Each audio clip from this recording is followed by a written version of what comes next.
Before we get into the video, could everyone please subscribe to my Endless Diary Tales channel? Thank you so much. After the tragic loss of my sister during childbirth, my fiancé also chose to end his life. As I sifted through his possessions, it became clear just how deeply he cherished her memory. Our decade together, transitioning from living in a basement to residing in a luxurious villa, paled in comparison to the first smile he witnessed from my sister when she was 15. Consequently, finding myself transported back to my school years, I made the conscious decision to distance myself from him. This time around I released him. "Sir, something dreadful has occurred. He committed suicide." Those words struck me with immense force. The white rose I held slipped from my grasp, landing on the floor. "Mia, that's not amusing." Trembling, I warned the maid. But Mia was genuinely in tears. "Sir slit his wrists in the bathroom." Ivy was sobbing. Truly, he slit his wrists in the bathroom. What a buzzing sound overwhelmed my mind. My legs gave out and I fell to the ground, instinctively shielding my abdomen before losing consciousness. A single thought dominated my mind: suicide, Lucas. Why would he do that? I regained consciousness at dusk, the overpowering scent of antiseptic filling my senses. Outside the hospital room, chaos reigned as reporters crowded the doorway. Why did Mr. Lucas take his own life? Was it due to depression or something else? Rumors suggested that Mr. Lucas and I shared a profound and harmonious love, yet we had no plans for children. Is his affection genuine? What led to his suicide? Their questions intensified, accompanied by the glaring flashes of cameras against the glass. Pressing my head against the wall to quell the pounding, I felt the inquiries become more invasive, pushing me to give a statement. However, I understood that speaking out would only exacerbate the situation. As the vice president of Star Group, maintaining composure was essential. Time seemed to blur. Abruptly, the reporters quieted down, replaced by a stern female voice instructing me to leave. My heart raced. Lucas's mother, who had never taken a liking to me, deeming me dull compared to my vivacious sister, entered the room clad in a black coat. Her eyes were swollen and bloodshot, her demeanor urgent. She threw her purse aside and demanded, "How could Lucas suddenly kill himself?" Clutching the blanket, I shook my head. "I don't know. I'm just as surprised as you are." "Mom," she slapped me sharply. "You have no right to call me that." Holding my burning cheek, I lowered my head. Lucas's mother gasped, gazing skyward with tears streaming down her face. "How could it be? How could he just die like that?" she murmured as thunder boomed outside, followed by heavy rain. By the time I collected my thoughts, she had left, leaving the room empty except for me and a damp corner of the quilt soaked with tears. Lucas's funeral was scheduled for 2 days later, coinciding with my sister's. I attended 3 consecutive press conferences, fielding tough questions. Just a day before the funeral, I had the opportunity to see Lucas one last time. He lay quietly at the center, surrounded by flowers. I approached, placed the white rose in his hands and sat there, gazing at him for what felt like an eternity. Observing the roses beside him, I was overwhelmed with exhaustion. Everyone kept questioning why Lucas had taken his own life. The truth was, I didn't have the answers either. From childhood, he had been exceptionally brilliant and talented. Despite our impoverished upbringing, he never faltered. From the age of 15, I watched his growth from the dark, damp basement to a splendid high-end villa. I witnessed every transformation as he evolved from a naive young boy into a confident corporate president. But why? Why choose to end his life and leave me alone in the midst of everything? I couldn't comprehend it. Gradually I stood up, gently touching my flat stomach, whispering, "I haven't even told you I'm pregnant." After the funeral, I returned home and entered the bedroom. The staff had begun sorting through his belongings, from summer shirts and tees to winter coats and wines. Everything was slowly disappearing from the room. Following customs, these items needed to be burned, leaving nothing behind. I sat on the bed watching them organize his things, feeling lost and empty until a maid interrupted. "Madam, should we clean the study too?" Snapping out of my daze, I paused for a moment before responding. "I'll handle it." Lucas had always kept the study a restricted area, off-limits to everyone, including me. Having been by his side for 10 years, I never truly understood what was inside him. If something personal was kept in the study, I wanted to exercise my last right as his wife to open it and uncover that enigmatic part of him. The study required a password to enter. I tried various codes: our first meeting date, our wedding date, my birthday, his birthday. None worked. One final attempt remained. If it failed, the lock would seal itself. My palms sweated as I stood before the door. If none of these worked, then what? My hands trembled with uncertainty. An old memory suddenly surfaced: my 15th birthday. Few were present to celebrate: Lucas, my sister, and me, along with that quiet class president who was summoned last minute. Midnight arrived, the night pitch black, candles flickering. 30 seconds of silence followed the end of the birthday song. As I made a wish and opened my eyes, I saw Lucas and my sister locking eyes, sharing a smile. His gaze softened immensely in the candlelight. I believe those memories had almost faded, but they remained vivid, clearer than yesterday, reminding me that I had always remembered. I had merely chosen not to confront it. Exhaling deeply, I touched the lock with trembling fingers. Please, Lucas, don't reduce our decade to a mere joke. Steadily, I entered the numbers, watching in despair as the door opened. I stared blankly at the open doorway, tears falling to the floor. I couldn't help but force a self-mocking smile as I walked into the study. The room was dark, no lights on. I flipped the switch and suddenly the room was illuminated. Bright lights banished all darkness, revealing everything before me. There were no books in the study, only rows of oil paintings.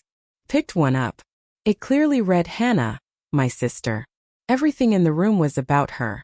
Even the walls were cherry blossom pink, gentle yet beautiful.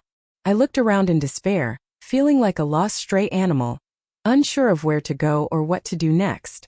I was on the verge of hysteria, but Lucas was already gone. I began to break down, realizing that no matter what I did, it was futile. Whether I hated him or loved him didn't matter. The study faced the direction of the sunrise, and I finally understood why Lucas wasn't by my side each morning. At the far end of the room was a set of tables and chairs. I walked over slowly, each step painful and numb. A notebook lay on the desk, filled with writings from age 15 to the present, feelings for Hannah he couldn't express. Every word was imbued with warmth. I flipped through and stopped at the last page. It read, "If one day you leave me, I'll come to you at all costs. Life and death won't keep us apart." Thunder roared and rain poured down. It turned out he didn't commit suicide because of depression but for love. I posted this online, keeping names confidential, hoping strangers might offer solutions. But they ignored my plea. Instead they commented, "Oh my God, such a beautiful love. Tragically poetic. Wow, what a fall from grace for love. Honestly, you should have let them be back then. Such a waste of a couple." I scrolled through, seeing praise for this love story, sighing over their fate and questioning, what about me? If he loved Hannah back then, why didn't he just leave me? If their love was so perfect, what did that make me?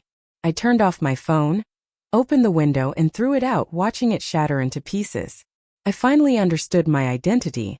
I was nothing, just a fool. The funeral began, and I watched the black coffin slowly descend into the ground. Just before it was covered, I opened my bag, pulled out a letter and a little lighter, burning it in the air like a fiery butterfly. It was the only item in the study that belonged to me, a love letter from when I was 15. But it didn't convey my true feelings. Hannah had drawn a pig on it and wrote, "So silly. Her love letters are so sappy. Can't even use a saying right." Which made me laugh.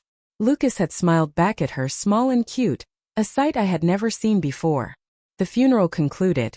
Guests departed, reporters swarmed, blocking the way, and flashlights kept shining on me. Other rumors about my sister and husband spread true online. Someone claimed it was my interference with my sister and Lucas's relationship that led to their separation and this tragedy. The crowd buzzed, and it made sense why I hadn't had children all this time. Such a perfect couple. Truly a pity. The reporters, having gotten nothing from me, turned to Lucas's mother. I shook my head slightly, hoping she wouldn't reveal anything. At home, whatever was happening didn't matter. But in public, couldn't she offer that much? Lucas's mother sighed and said, "I wish the one marrying Lucas wasn't you." Years of struggling to sustain this marriage crumbled in an instant, and I became a true clown under the flash of cameras. My embarrassment magnified like a dirty rat fleeing the crowd to the car. In those 30 seconds I regretted it all, desperately wishing to return to age 15, remaining a stranger to Lucas. I didn't want to grow alongside him. Suddenly, on a rainy night, a Bentley crashed into a car, the window shattering, sharp glass cutting into my skin. In my final moments I seemed to see a white car. The window shattered, sharp glass slicing my skin. In those last moments I perceived a white light drawing me in. "Emma, answer this question." A sharp voice pierced the silence. I moved my hand, numb. The muscle memory from school made me stand up, ready to respond. People around burst into laughter. "Haha, Emma, you're out of it. Quiet down. Quiet down." The teacher tapped the board, pointing at the problem. "You answer this. Can't do it. You'll stand before the whole class." I stared at the board full of formulas, not knowing how to respond. Someone in front chuckled. It was my sister. Beside her was Lucas. In a past life, the man who died for love, my husband. I saw her innocent smile, softly telling Lucas, "How can she be so dumb?" Lucas rested his head in his hand, eyes filled with affection for her. Then he smirked slightly and carelessly said, "Yeah." I couldn't breathe. At 26, I asked Lucas if he still loved Hannah. If he did, I would step back and let them be. Lucas lit a cigarette, then calmly said, "Let them be. What? What for? Hannah's married. Emma, if I really loved her, I'd have crashed her wedding." I laughed sweetly back then, like a child finally getting candy. Only now did I understand it was all pretend. Married to me, but for Hannah he didn't love me. The teacher noticed I couldn't answer and pointed to my sister sitting in front. "Hannah, can you answer for your sister?" Hannah stood up gracefully and confidently. "You can use Newton's second law for this. The answer is 16 in." The teacher adjusted her glasses and said approvingly, "Good job. Very good." Then she looked at me and sighed. "How are you and your sister worlds apart? Sit down, Emma. Go stand at the back." I hung my head and picked up my book, walking to the back of the classroom. Along the way I heard whispers and laughter. They are sisters, but the difference is huge. I'm tempted to suggest Hannah's parents get a DNA test. Can't answer something so simple. Shouldn't be in an advanced class dragging us down. I walked quickly, feeling embarrassed and awkward. After class, the teacher called me to the office. She pointed to the recent mock exam scores and frowned. "Emma, you got to shape up. Look at your sister as a model." Then she pulled out a ranking list. Hannah and Lucas were right next to each other, second and third. I was at the bottom. I just nodded, avoiding eye contact. "All right. I'll get someone to tutor you." Her finger moved over the rankings while I stared blankly back. Then my tutor was an impatient guy. I guessed it would be the same now. While I daydreamed, her finger stopped at the top spot. "Let's go with this one, Owen. The one sitting behind you," she said.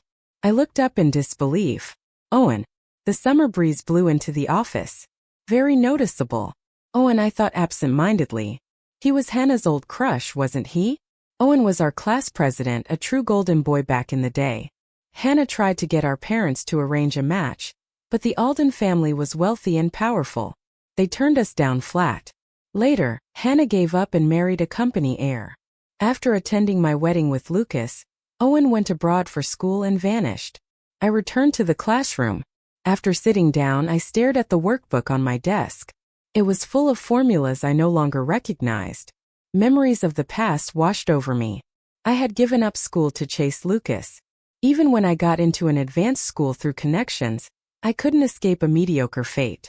My parents were so disappointed they stopped caring after I turned 18. Folks would ask why they didn't send me abroad or at least to a good college. My parents would just laugh and say, "Raising a child is an investment and Emma's not worth it. She's nothing like Hannah. When she's grown up, whatever happens isn't our concern anymore." I looked out the window and sighed.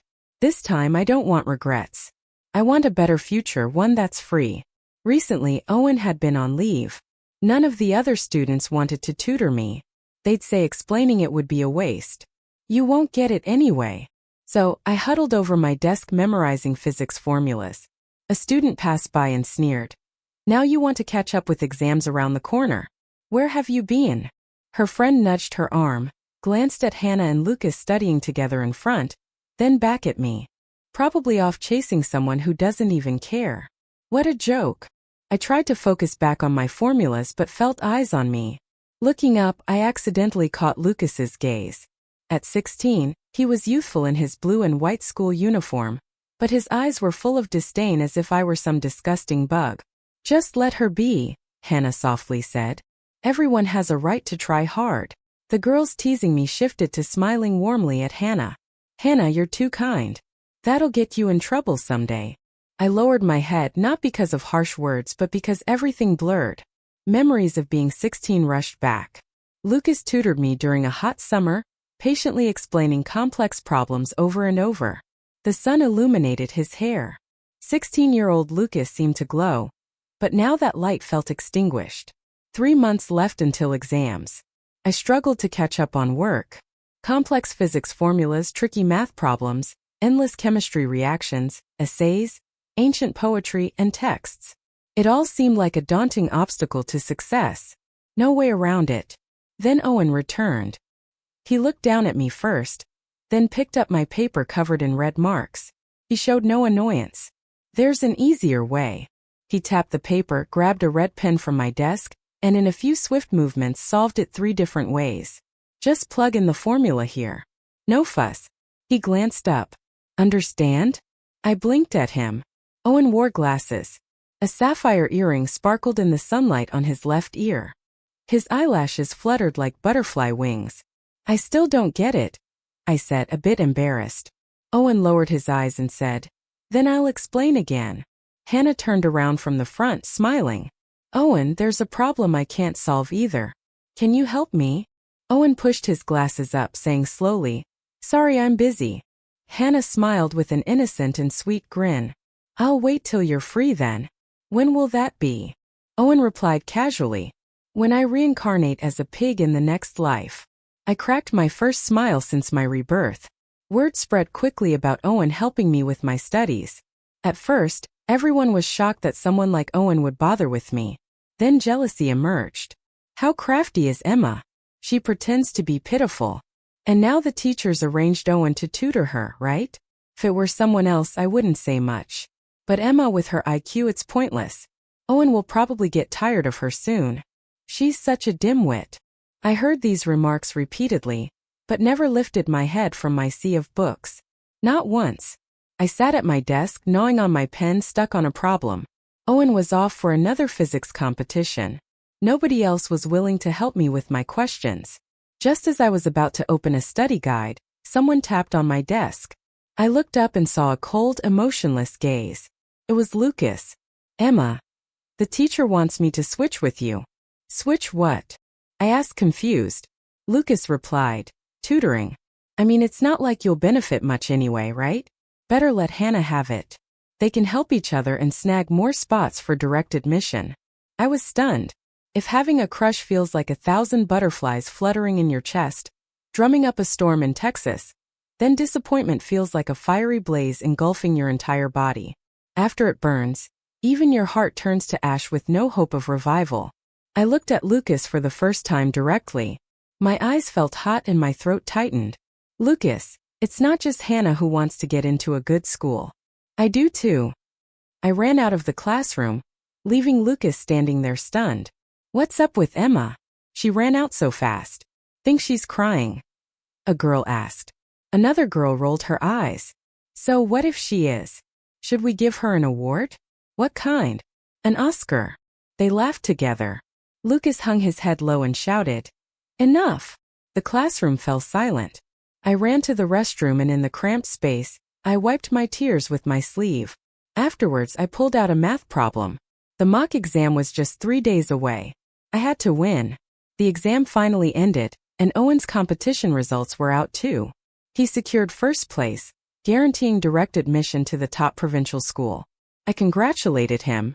Congrats. No more exams for you. He looked at me calmly and said, Do you want to get into the top provincial school? Embarrassed, I replied, Of course I do, but it's probably not going to happen. Why not? I don't believe in myself, I said slowly. I'm confused about my future. With summer approaching, the sun outside was blazing. I watched the tree shadows dance by the window. Boys were playing basketball below, and cheers echoed around the campus. Instead of believing in yourself, you might as well believe in fate, Owen said suddenly. I can read palms. Want to see? I turned back and smiled at him. I handed him my hand. Owen held it gently, examining it closely. His hand was large and warm as he studied it for a while. I couldn't resist asking, Master, what do you see? Owen finally lifted his head, smiling mischievously. He pointed to some lines on my palm. It says, you'll not only get into the top provincial school, but also into a university. Your wishes will be fulfilled, leading to a perfect life. I was about to dismiss his words as nonsense, but I saw the sincerity in his eyes. It didn't feel like just my fate. It felt like his promise. The second mock exam results were released. I still ranked at the bottom. Standing in front of the leaderboard, I felt like I was trapped in an icy cave, chilled to the bone. Why? Why does hard work go unrewarded? I clenched my fists, struggling to breathe. A classmate couldn't help but think, you are some genius, huh? Go sleep, princess. If you can't hack it, skip high school with these scores. You'll be better off finding a husband early. I stared at my shoes, tears dropping. They hit the tiled floor and vanished without a trace. Don't talk about my sister like that. Hannah tugged on the classmate. She tries hard and stays up late every night. The classmate glanced at the leaderboard and laughed. Hannah, you're so down to earth. Congrats on moving up. You might get direct admission with Owen. Hannah smiled sweetly. Thank you. Before leaving, the classmate added, honestly, you and Owen make such a good couple, like characters in a school romance story. Hannah didn't argue, smiling even more bashfully. The classmates egged them on. I slowly walked out of the classroom, feeling like a dirty rat escaping the crowd's notice. In a panic, I hid in the restroom again, this time with a math problem. Tears streamed continuously, smudging my notes. The letters blurred into a mess. I finally broke down, curling up and crying. Afterward, I washed my face and returned to class, only to bump into Owen in the corner. He was out of breath, flushed, his glasses off and hair messy. He said, Emma, congratulations. I blinked. What for? The system had glitched and missed 3 of my exam scores. He tilted his head, smiling at me. So congrats. You're 10th. My eyes widened in surprise. It turned out Owen had disappeared right after class because he wanted to argue with the teacher. He believed in me, knowing my hard work wasn't just for show. Even the slightest progress mattered to him. However, the teacher wouldn't believe it until he reached out to the Alden family, revealing the truth. I cried my heart out. Thank you, I said. Seriously. Thank you. I worked even harder, striving for good grades and a promising future. Despite my parents mocking me for only being in the top 10 of my class and not getting close to a prestigious school, I continued studying late into the night. Finally, I aced the major exams and gained admission to the prestigious school. The family toasted and celebrated, but it wasn't for me. It was for Hannah. Mom and Dad even threw a graduation party just for her. It turned out that it wasn't because I was useless that I was abandoned. They simply didn't love me. I watched Hannah supported by Mom and Dad, surrounded by flowers and applause.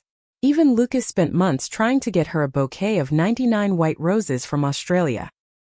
He handed them to her with such tenderness that everyone teased them. Hannah shyly accepted them.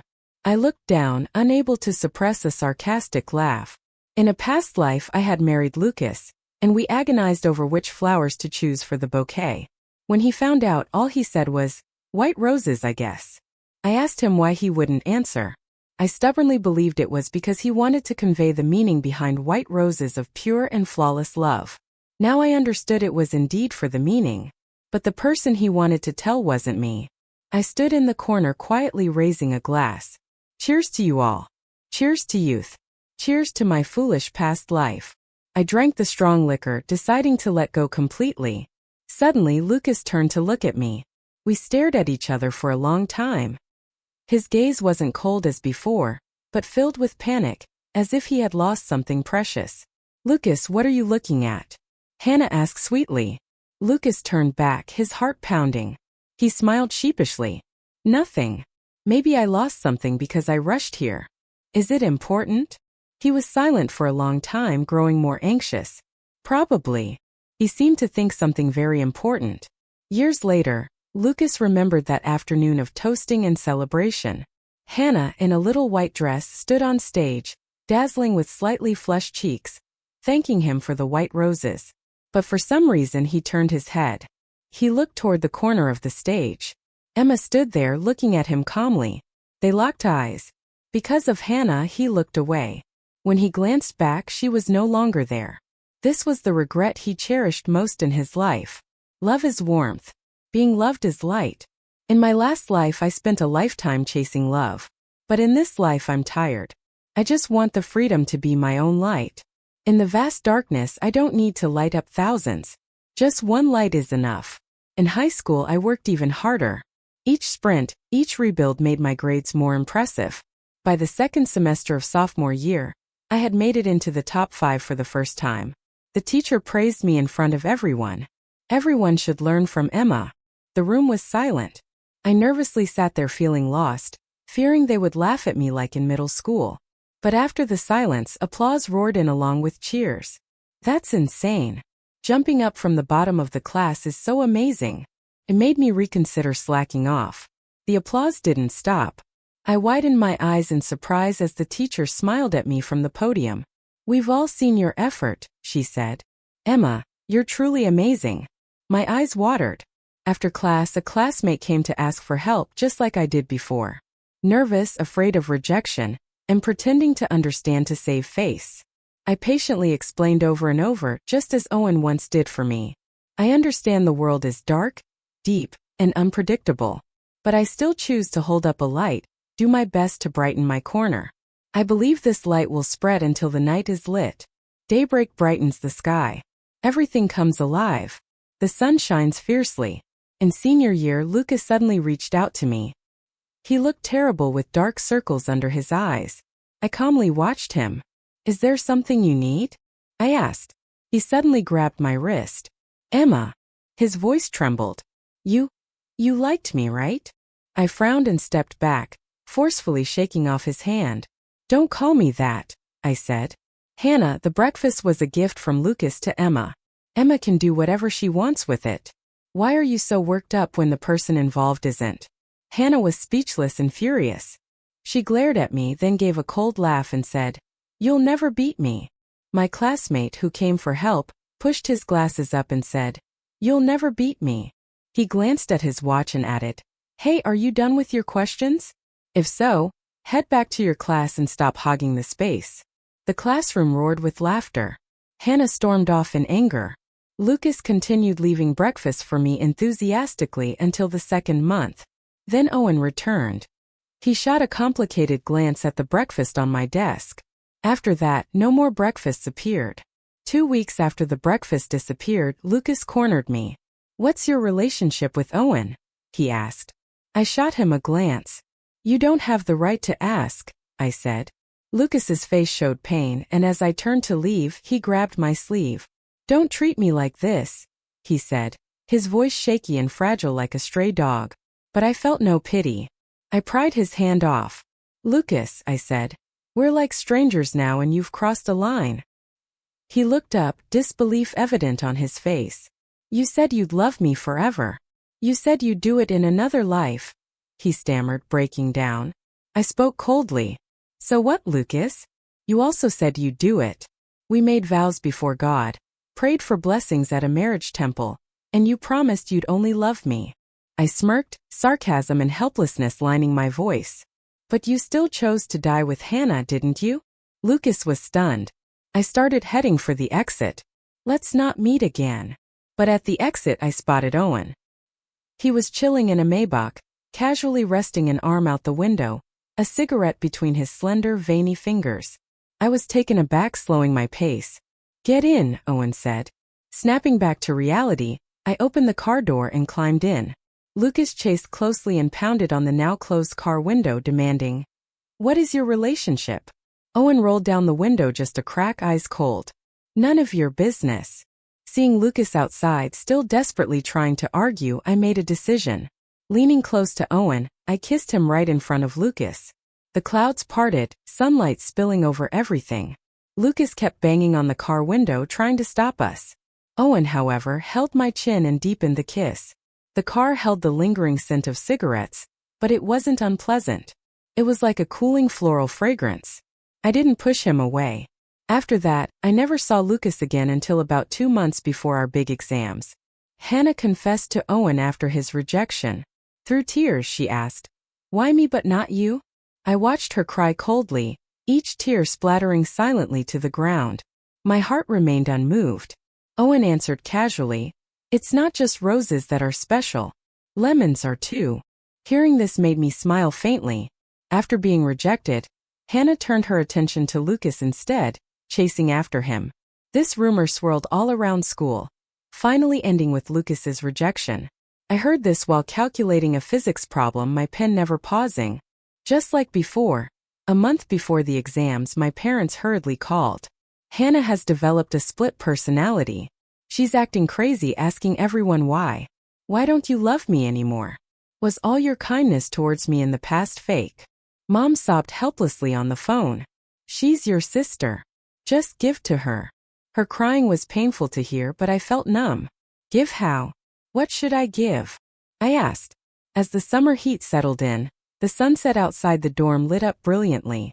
I looked down, speaking softly. Looking at love as the only thing in life only traps you in your own cocoon, hanging on to it.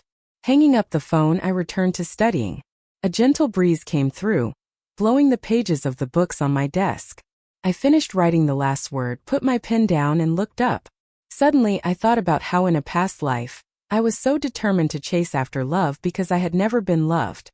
I craved it desperately to the point where I lost myself. When I found out Lucas had a crush on Hannah for 10 years, I was shattered too. I felt oddly sorry for Hannah.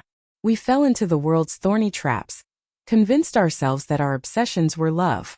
We were just cowards carried away by the need to be loved. June 8th, 5 o'clock in the afternoon. I put down my pen, took a deep breath, and the bell rang. The college entrance exams were over.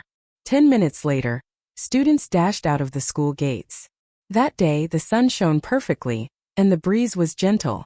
We ran into the sunlight, escaping victoriously. At the gates, Owen stood holding a bouquet.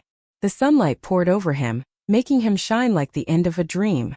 I laughed and said, "Being a recommended student sure is easy." Then I took the bouquet. They were hydrangeas. "May you go towards a bright future," he said. I looked up at him seriously. "I definitely will." Surprisingly, Lucas didn't take the exams. He stayed home, took sleeping pills, released the gas, and tried to end his life. But he didn't succeed. When I heard about it for the first time, I went to see him in the hospital. He lay on the bed, pale, thin, and fragile. Seeing me, he gave a sheepish smile. I asked him coldly, "Why did you try to kill yourself?" Lucas looked down. "I wanted to tell you, don't give up on me. I could die for you." Ignoring the nurse, I rushed forward and slapped him several times. Lucas's dull eyes began to fill with mist.